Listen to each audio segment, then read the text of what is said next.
अगर आप भी कठिन परिस्थिति में कमजोर हो जाते हैं तो आपको यह कहानी अवश्य सुननी चाहिए।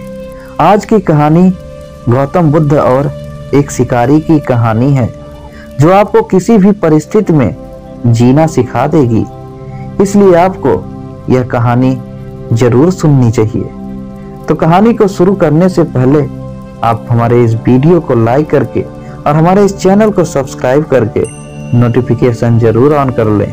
तो चलिए कहानी शुरू करते हैं। एक बार गौतम बुद्ध एक वृक्ष के नीचे बैठकर अपनी साधना में लीन थे। वह कई दिनों से इस साधना को कर रहे थे। एक दिन एक शिकारी उसी रास्ते से जा रहा था जिस जगह पर बुद्ध ध्यान कर रहे थे। शिकारी ने महात्मा बुद्ध के बारे में काफी तारीफ सुनी थी, जैसे उनके स्वभाव के बारे में, उनके ज्ञान के बारे में। लेकिन यह सब सुनकर भी वह उनसे संतुष्ट नहीं था। उसे महात्मा बुद्ध पर विश्वास नहीं था।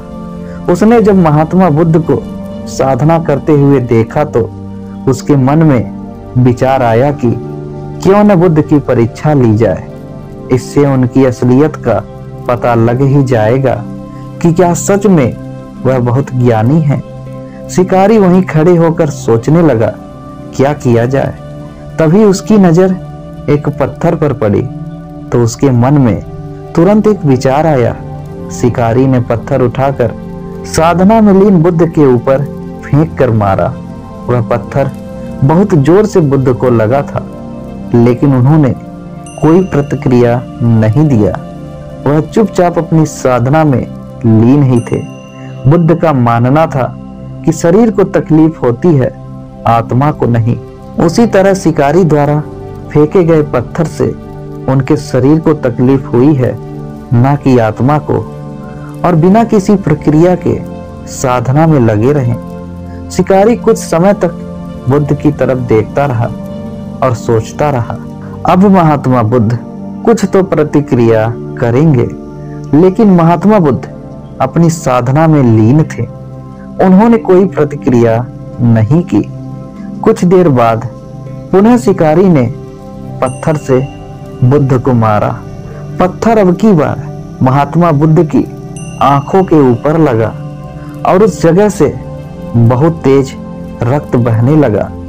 महात्मा बुद्ध को महसूस हो गया था कि उनके शरीर से रक्त बह रहा है, लेकिन वह तब भी अपने ध्यान से नहीं उठे। यह देखकर वह शिकारी और क्रोधित हो गया। उसे समझ नहीं आ रहा था कि इतनी चोट के बाद भी वह कोई प्रतिक्रिया क्यों नहीं दे रहे हैं। तब उसने और गुस्से में उन्हें एक और पत्थर फेंक कर मारा। अब की बार बुद्ध के शरीर से बहुत ज्यादा रक्त बहने लगा था। उन्हें इतनी पीड़ा हो रही थी कि उनकी आंखों से आंसू बह गए थे, लेकिन तब भी उन्होंने साधना नहीं छोड़ी। यह देखकर शिकारी से रहा नहीं गया और वह गौतम बुद्ध के पास गया और बोला, हे महात्मा, मुझे आपसे कुछ पूछना है। बुद्ध ने इस बार अपनी आंखें खोली। बुद्ध की आंखों की चमक से ही वह व्यक्ति हैरान था। बुद्ध ने कहा, पूछो, क्या पूछना चाहते हो? शिकारी ने कहा, जब मैंने आपको पत्थर मारा तो आपने कोई प्रतिक्रिया क्यों नहीं दी, जबकि आपको चोट लगी है और आपको पीड़ा भी हो रही है, लेकिन तब भी आपने कुछ नहीं कहा। तब महात्मा बुद्ध ने बड़े ही सरलता के साथ कहा, क्योंकि इससे मेरे शरीर को कष्ट हुआ है, मेरे मस्तिष्क को नहीं। यह सुनकर शिकारी अचंभित रह गया। उसने फिर महात्मा बुद्ध से पूछा, तो फिर आपकी आंखों से आंसू क्यों बह रहे हैं? तब इस पर महात्मा बुद्ध ने कहा, तुम्हारे द्वारा किए गए अनुचित कार्य के परिणाम के बारे में मेरा विचार सोचकर रो रहा है। तुमने इतना बड़ा पाप किया है, तुम्हें कैसी सजा मिलेगी?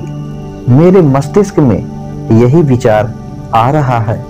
बुद्ध की बातों को सुनकर शिकारी एकदम हैरान हो गया और वह महात्मा बुद्ध के चरणों में गिर गया। शिकारी ने महात्मा बुद्ध से माफी मांगते हुए कहा, हे महात्मा, मुझे क्षमा करें। मुझे आप पर विश्वास नहीं था। मुझे लगता था कि आपकी हर चीज झूठी है। लोग बेकार में ही आपकी तारीफ करते हैं। लेकिन मुझे आज यह यकीन हो गया कि आपका ज्ञान सत्य है। मुझे क्षमा करें और मुझे अपने पास शरण दें। गौतम बुद्ध बहुत ही दयालु थे। उन्होंने शिकारी से कुछ नहीं कहा और उन्हें क्षमा कर दिया। बुद्ध ने उसे अपना आशीर्वाद दिया। वह शिकारी महात्मा बुद्ध का आशीर्वाद पाकर एक महान व्यक्ति और साधक के रूप में अपना जीवन व्यतीत करने लगा। दोस्तों, इस कहानी से हमने यह सीखा कि हमें भी अपने शरीर और आत्मा दोनों को मजबूत करना होगा। चाहे कितनी भी पीड़ा हो, हमें उसे बर्दाश्त करना है। यदि आप उस पीड़ा के आगे हार जाओगे तो कमजोर पड़ जाओगे। इसलिए खुद को मजबूत करो। यदि आपने स्वयं को मजबूत कर लिया तो कोई भी आपको किसी भी परिस्थिति में तोड़ नहीं सकता है।